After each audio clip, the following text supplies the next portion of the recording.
Israel's legacy of aggression, a pattern of injustice and a threat to global peace.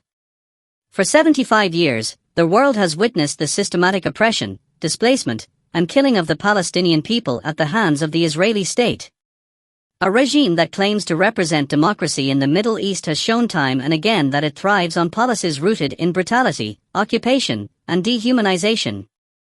The recent attack on Iran only adds another chapter to Israel's long and tragic legacy of violence built on false pretenses. On full display yesterday was the continuation of Israel's policy of provocation and aggression.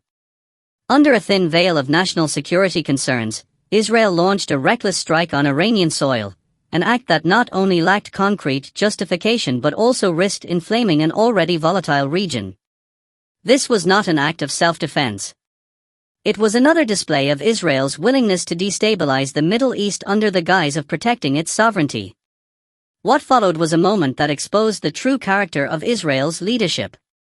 Prime Minister Benjamin Netanyahu, long known for his hawkish stance and authoritarian tendencies, fled the scene, leaving behind thousands of his own citizens under the rain of rockets and retaliation. This act of cowardice revealed a man who incites wars but lacks the courage to face their consequences. He is not a leader, he is a failed strategist hiding behind a wall of propaganda and US support. The world must stop pretending this is about defense. Israel's decades-long policy has been clear: crush any resistance, silence the oppressed, and block every pathway to justice and freedom for the Palestinian people. From Gaza to the West Bank, from refugee camps to bombed-out neighborhoods, the Israeli government has committed unspeakable acts with impunity, acts many have rightly described as genocide. Now, as tensions rise and the specter of global war looms, it becomes clear that Netanyahu's government has not only lost the moral ground, it has lost control.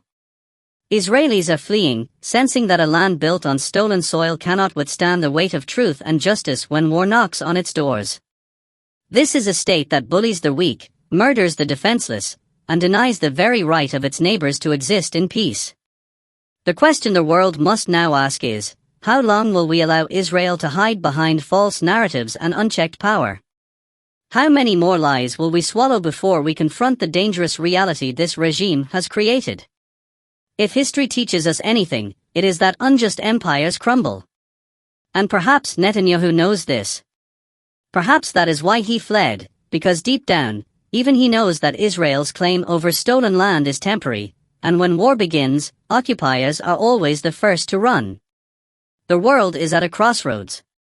We must choose between appeasing aggression or standing up for human dignity, for justice, and for truth. The time for silence has long passed.